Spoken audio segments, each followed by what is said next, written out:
क्या आपको पता है कोडाक और नोकिया जैसे ब्रांड्स इसलिए फेल नहीं हुए क्योंकि उनका प्रोडक्ट खराब था, बल्कि इसलिए क्योंकि उनकी सोच पुरानी हो चुकी थी। आज हम समझेंगे मार्केटिंग मायोपिया, एक ऐसी गलती जो मार्केट लीडर्स को भी डुबो देती है। मार्केटिंग मायोपिया, इसका मतलब होता है मार्केटिंग में शॉर्ट टर्म सोच, जहां कंपनीज प्रोडक्ट पे ज़्यादा फोकस करती हैं, कस्टमर पे नहीं। अब हम इस कॉन्सेप्ट को एग्जाम्पल्स के साथ क्लियरली समझेंगे। What is marketing myopia? Marketing myopia was introduced by Theodore Levitt in 1960 in Harvard Business Review. It refers to a situation where businesses focus only on selling their current products instead of understanding customer needs and future trends. In simple words, companies ask, what product do we sell? Instead of what customer need do we serve? Marketing myopia का concept Theodore Levitt ने 1960 में introduce किया था। इसका मतलब होता है जब कंपनीज सिर्फ अपने करंट प्रोडक्ट को बेचने पर फोकस करती हैं और कस्टमर की नीड्स और फ्यूचर ट्रेंड्स को इग्नोर करती हैं। सिंपल शब्दों में, प्रोडक्ट पे फोकस, कस्टमर पे नहीं। की features of marketing myopia. Marketing myopia के कुछ में फीचर्स होते हैं। पहला, प्रोडक्ट पे फोकस, कस्टमर पे नहीं। दूसरा, ये सोचना कि प्रोडक्ट हमेशा चलेगा। तीसरा, टेक्नोलॉजी और कस्टमर प्रेफरेंस को इग्नोर करना। और चौथा, शॉर्ट टर्म प्रॉफिट को लॉन्ग टर्म ग्रोथ से ज़्यादा इंपॉर्टेंस देना। Causes of marketing myopia. There are several causes of marketing myopia. Product orientation makes companies believe their product is the best. Lack of innovation stops them from adapting to new trends. Overconfidence in brand creates false security. And ignoring competition allows substitutes to take over the market. Marketing myopia के कई causes होते हैं।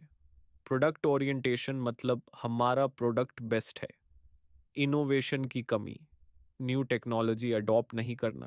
Brand over confidence, customer हमेशा loyal रहेगा ये सोचना। और competition को इग्नोर करना, जो सबसे बड़ी गलती होती है। Kodak. Kodak was once the world leader in photography. Interestingly, Kodak itself invented the digital camera in 1975, but the company ignored it because they feared it would reduce film sales.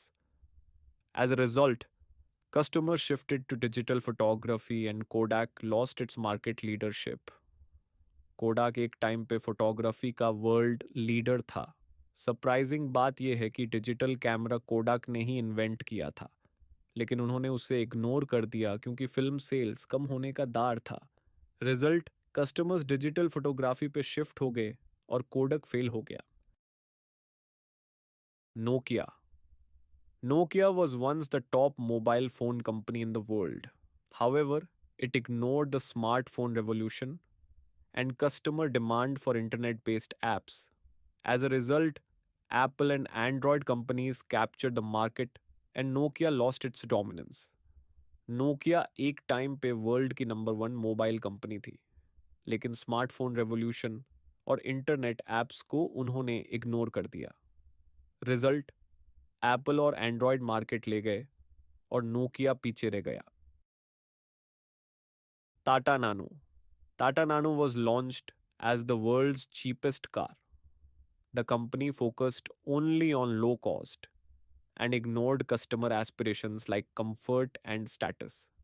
As a result, customers rejected the product because they did not want to be seen driving the cheapest car. Tata ननो को दुनिया की सबसे सस्ती car के नाम से launch किया गया। कंपनी ने सिर्फ कॉस्ट पे फोकस किया, कस्टमर के स्टेटस और कंफर्ट को इग्नोर किया। रिजल्ट, लोग चीपेस्ट कार चलाना नहीं चाहते थे और प्रोडक्ट फेल हो गया।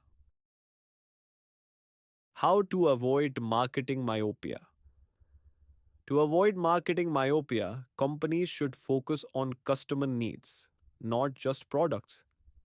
They should encourage innovation like Amazon does with Prime, Alexa, and AWS. They must adapt to changing environments like Netflix shifting from DVDs to streaming. And finally, they should think long term and build strong customer relationships.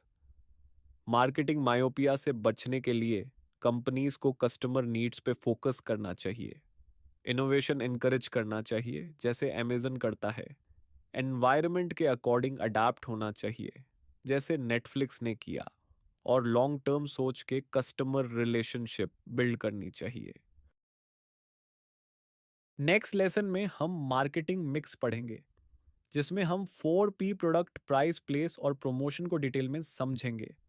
इसलिए channel से जुड़े रहिए और learning continue रखिए। अगर video helpful लगा हो तो लाइक, शेयर और सब्सक्राइब ज़रूर करना।